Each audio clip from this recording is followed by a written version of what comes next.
A year ago, nobody was talking about microdramas or shorts. Nobody even knew about it. 2026 is going to be a very pivotal year in terms of how things begin to evolve. Today's guest is Mary Ann Halford. She is the founder and managing principal of Halford Media Advisory, strategic advisor at Media for Growth, and a board member at Cineverse. With over 30 years of experience, she has built and advised businesses across the media and entertainment industry in the United States. They're looking to make Disney Plus more than just something you might go to on the weekends to watch a movie with your kids. They're going to be creating a lot of short form entertainment, which they hope will engage people on a regular basis. I think there are two major issues that all the players are going to have. It's not as simple and as easy as people think it's going to be. Paramount has strengthened the offer. Now they've taken a very aggressive tack of actually suing Warner Brothers Discovery. So they're making it somewhat hostile at this point in time. I mean, I'm going to be sitting there with my popcorn watching this drama play out, and there will be books written. There'll probably be a movie written. Is there anything there that you want to share about what's happening with advertising? Advertising revenues are going to continue to grow. I think the question becomes, how does traditional media continue to hold on to a sizable share? What do you think is going to be the impact of AI? Decisions that get made over the next 12 to 24 months are going to be very pivotal to see how this evolves as to whether or not this is a death spiral.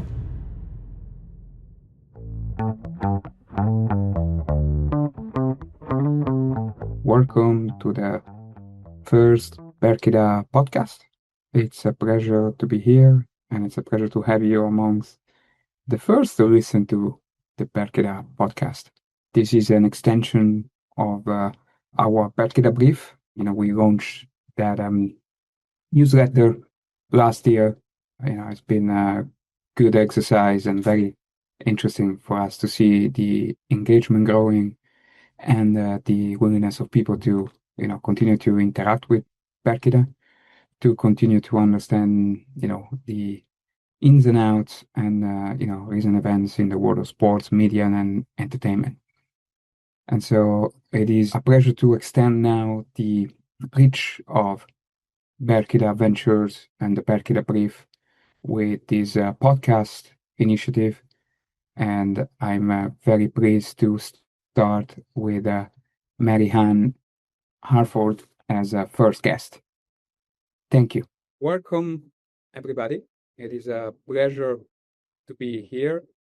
And as you know, we've been promoting a newsletter as part of Berkida Ventures over the past year or so.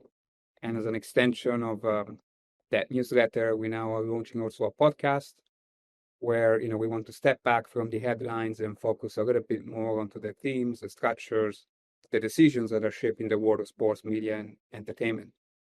So the idea here is obviously to also stimulate a conversation and thoughts from everybody that is engaging with the Berkida Brief and Berkida Ventures.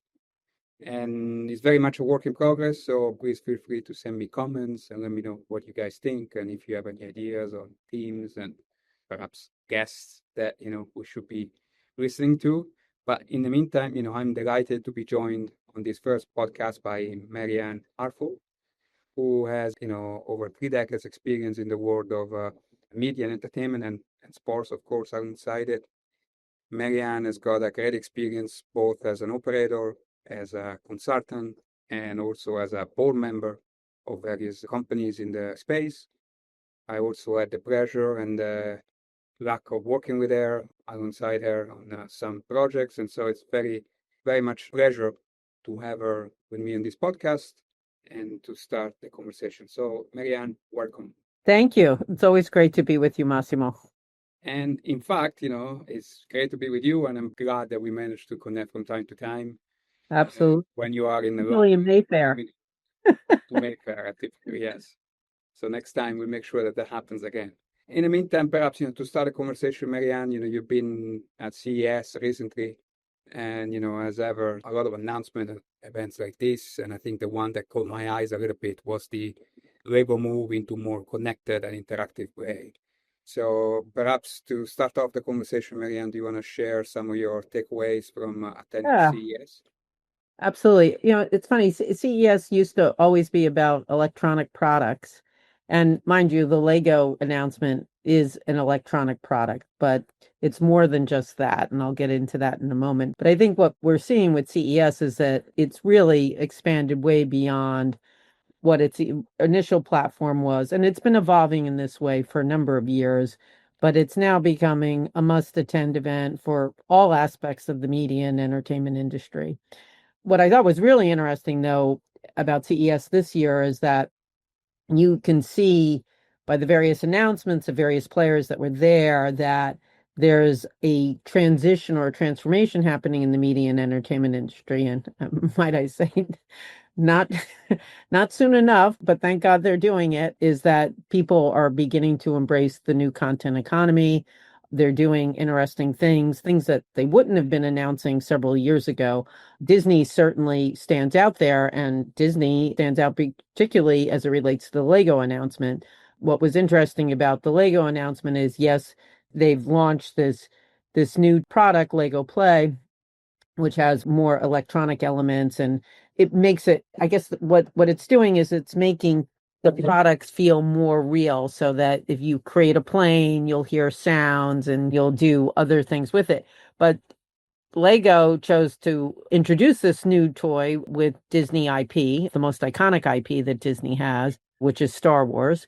And certainly Star Wars has been a great brand for Lego over the years. So it was really, I unfortunately wasn't able to get to the various things that they were doing there, but it was definitely the talk of the place, not only because of the product and the iconic IP, but then also they had a huge event at the Sphere. And for listeners in Europe, they may not be aware of what the Sphere is, but it's this amazing theatrical, it's both live and video form type entertainment in a cutting edge concert hall, if you will. So that was a huge announcement at CES as well. But then Disney also made another announcement that I thought was really interesting, and is that they're moving into shorts. A year ago, nobody was talking about microdramas or shorts. Nobody even knew about it. I actually did know a little bit about it, largely because of a company I'm on the board of, Cineverse. They were involved in looking at microdramas and did announce a joint venture this past year on what they're going to be doing in the microdrama space. But I was taken back when I wound up learning about it last year in like November, December, and I actually went on my own phone and started watching Real Short.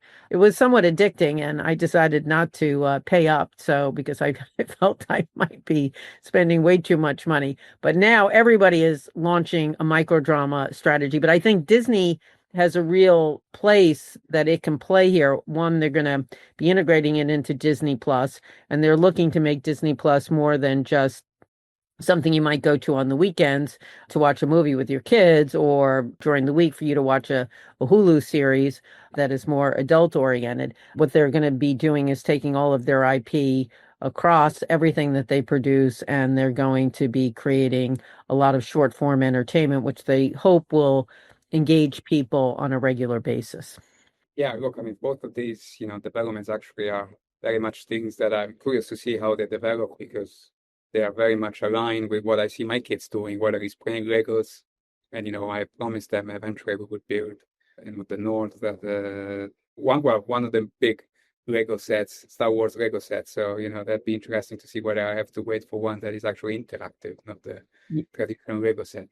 But also because, I can see their interaction with short form, like that's all they want to see. In the past I used to, having to download movies and whatever. Now instead they always ask, what is the Wi-Fi? Where is the Wi-Fi? Because they constantly want to look at the next. What kind of short form entertainment are they watching? YouTube, and is, mostly influencers, that are, producing things like whether it's Lego building, whether it's, like how they cooking sometimes, also cooking, whether it's general play, I mean, to be fair, in their case, not a lot of sports, it's more general entertainment, I would say. But, there is definitely, a key. It's very clear that, what they want is shorts. Yeah, no, 7 and 8, obviously, maybe there's obviously a reflection of the attention span at that age, but it's definitely what I see. Yeah. Well, now how do you see the short business evolving from your perspective over the next 12 to 24 months? I mean, it's become such a hot topic, and there are going to be winners and losers. I think the Disney announcement is a smart one because they've got tremendous amount of IP to play with and to do things with. But I think it may be harder in other instances. So just would love your, I know you're interviewing me. Look, Love your thoughts on where you see it going. absolutely happy to share. I think, the most important thing from where I see it, obviously, with my, let's say, combination of previously banker, now, let's say, investor hat on, it's also how they fund these shorts, right? And I think, it's interesting to see there is more and more funding solutions coming up for these creators, right? Where there is debt funding, but also, I guess, the support of equity strategic investor to fund. Because at the end of the day, producing content is expensive, right? I mean, it's not something you can do, just out of a garage. Or you can start there, but eventually, you need to focus teams, and it takes a little bit of investment, even if it's just working capital investment. And the other thing is distribution that I think, there is a few people that are experimenting with D2C, trying to get over the platforms. That's what I mean when I say experiencing with D2C, by building platforms where creators can be paid directly. But, of course, it's difficult to find the audience that way. So I think it'd be interesting to see whether there are people that are successful with that. I think there are two major issues that all the players are going to have, and one is customer acquisition, and then two, it's churn. So even in the case of companies like Real Short and Drama Box, which are, I guess, amongst the two leaders on a global basis and generating billions of dollars in revenues. But again, lots of costs because they have churn problems, their customer acquisition challenges. So I think it's not as simple and as easy as people think it's going to be. Great. Well, that's obviously, great topic to, approach as part of this first podcast. So thank you for that, Mary Ann. Yeah, well, and CES, let me tell you, that is definitely, it's almost like taking a cold shower after the holidays, just because you're just like, it's almost like a cold plunge because you've been relaxing, you've been eating too much, and then of course you go to Vegas where you don't want to be eating or drinking, but you wind up eating and drinking, okay? But you're also going from one meeting to another, and then it's all the people you wind up running into in between. So it's quite a hectic experience. Maybe next year I need to think about it combined perhaps with a stay at Palm Springs or something, so that you can... Actually, there were people that did go to Palm Springs afterwards. Yeah, you could go do a spa treatment out in Joshua Tree or something along those lines. Last time we met, we spent a fair amount of time talking about, the Warner Bros. Discovery bids and, what was happening with Paramount, Netflix. So I thought that could have been another interesting thing to discuss. What are your views about, who knows what's going to happen here? I'm sure there will be a lot of chapters, in this with Paramount. But yeah, what are your thoughts about this? Well, one, I think law schools and business schools will definitely have a lot of case material after this, because just the way it's being played out is definitely a lesson in terms of how M&A activity needs to be conducted within the construct of being three publicly traded entities in this particular instance. Obviously, Netflix has the winning bid right now. Paramount has strengthened the offer. They did not raise the price, but now they've taken a very aggressive tack, actually suing Warner Brothers Discovery. So they're making it somewhat hostile at this point in time. So I'm not sure how those dynamics are going to play out. And as all things are in this country of ours today, there's always the Trump factor. One doesn't quite know where Trump is mentally here. I mean, obviously, the Ellison family got a sweetheart deal on TikTok, and they got their merger approved. But Trump seems to be enjoying his new relationship with Netflix. So I really can't tell you. And then I listened to one podcast the other day where they were basically, and actually it was an interesting podcast because it was with John Cohen of Puck, and he was saying that it could literally be neither that wind up with the asset. So I'm sitting there with my... What do you think was going to He be? was thinking they would go back to being a publicly traded entity and, they would go forward with what they're doing right now, where they spin out the channels and they continue to build. I mean, they had a great year last year as a studio. They are the odds-on favor for winning the Academy Award for Best Picture this year. Obviously, that doesn't move the needle like it used to, but nonetheless, they had a very good year overall for all their businesses last year. And so we shall see. I mean, I'm going to be sitting there with my popcorn watching this drama play out, and there will be books written. There'll probably be a movie written. There's, everybody made comments about the Golden Globes the other evening, where Zasloff was sitting there with the head of the studio, Mike DeLuca. So then there was one of the largest investors in this Israeli guy. I think his name is Viri Nero, something like that. He was sitting at the table as well. It'll be interesting. Oh, and then Paramount was off in a corner, so they were not as visible. So Ellison was sitting off in a corner where Zasloff was front and center, and apparently Zasloff and Ted Sarandos walked in together. So who knows?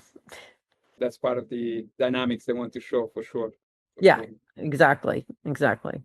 Good. Well, the other, I guess, big topic that people are spending a lot of time thinking about and, considering as an important implication in the world of entertainment and sports is also AI.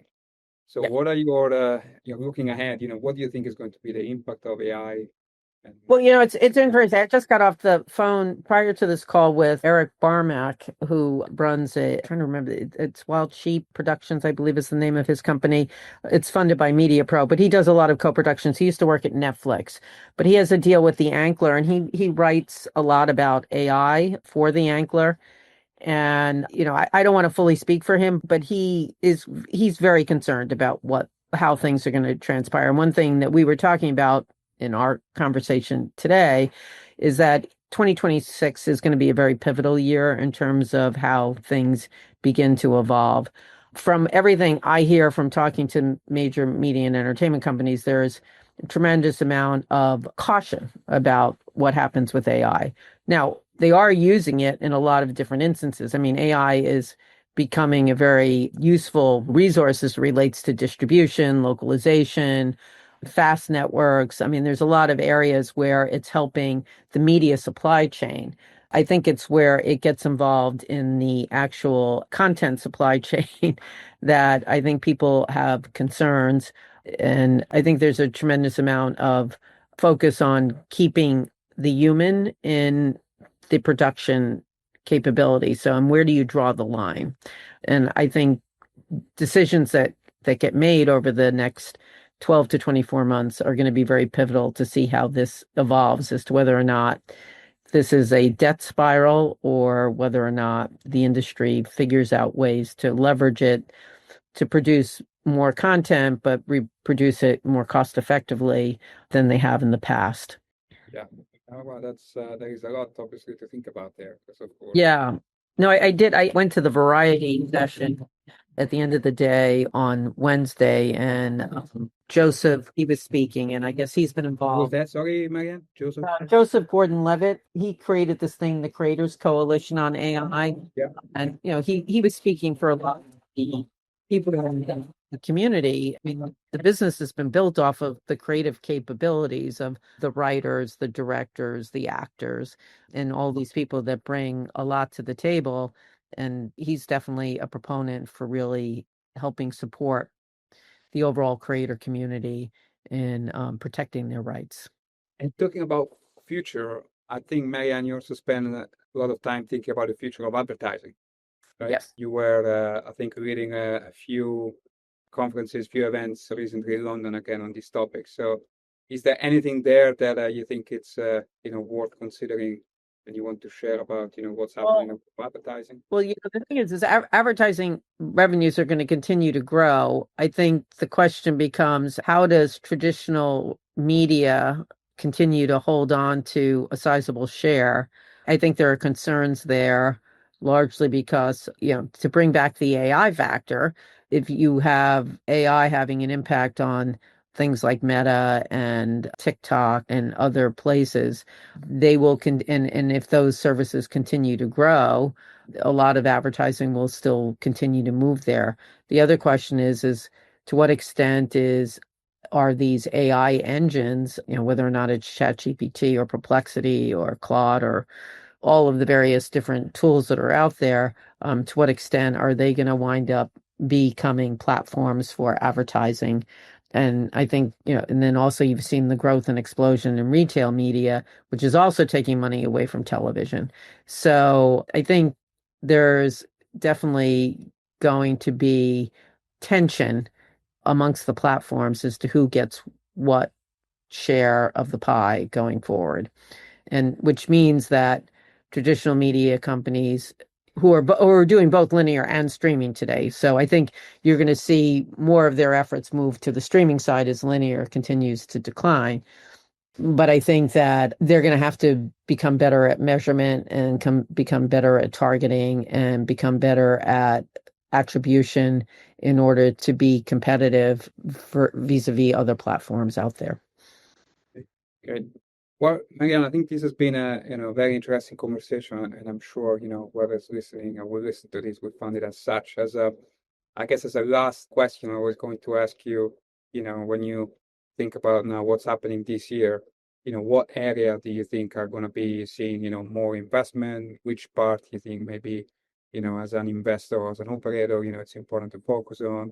I know it's always difficult to ask for a crystal ball answer, but I'm sure you have some views about what part of the world of sports media and entertainment would pick our attention to the so. Well, sports is definitely the linchpin. I always like to throw up that chart that Sportico puts out every year when you look at the top 100 rated television shows in America. Every year it winds up largely being football. NFL, college football. I mean, yes, you get the Academy Awards usually make it to the top 100. The Macy's Day Parade. I don't know if people in Europe know what the Macy's Day Parade is, but it's one of our big retailers. It's like Harrods doing a big parade around the holidays, but it's a huge, huge event with a lot of celebrities and whatnot. That's usually in the top 100. But everything else is largely football.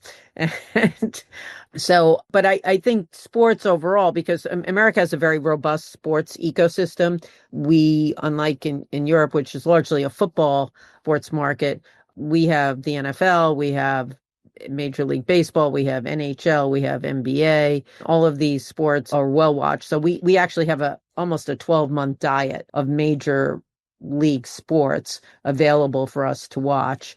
But I think there's going to be more and more investment from an advertiser point of view, I think there's going to be more investment in the sports space, largely because there's a lot of viewership there. But also what's happening with sports is that it's growing from being just a game that you spend money on advertising on, but to more of a sports ecosystem, because there's a lot of other shoulder content that is grown up around sports in the form of podcasts, in the form of fan communities, in the form of short form content, clips on the various social media platforms, et cetera. So I think those also become avenues for advertisers to reach people, particularly younger viewers in that regard. So I think you'll see investment there, but I think you also see investment in being able to better stitch all of this together as well, so that you can deliver really compelling advertising messages to sports viewers. Well, with that, thank you, Mary Ann, very much for all your thoughts.